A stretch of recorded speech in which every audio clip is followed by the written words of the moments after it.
बिस्मिल्लाहिर्रहमानिर्रहीम। अस्सलाम वालेकुम। मैं हूं इब्ने आदम पसरूरी और आप मेरा यूट्यूब चैनल देख रहे हैं पाकिस्तान ऑनलाइन।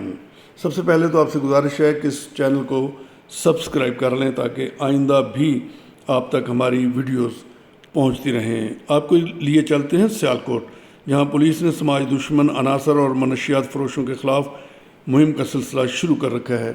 ऐसी एक कामयाब कार्रवाई के दौरान पुलिस थाना रंगपुरा ने दौरान नाका बदनामे ज़माना मनशियात फ़रोश अदनान असलम को गिरफ़्तार कर लिया है। मुलज़म के कब्ज़े से 5.5 किलोग्राम चरस और 350 वलायती शराब की बोतलें बरामद हुई हैं। पुलिस ने मुलज़म के ख़िलाफ़ मुकदमा दर्ज कर लिया है। पुलिस के मुताबिक मुलज़म अरसा दराज से मनशियात फ़रोशी के मकरूह धंधे में मुलव्वस था।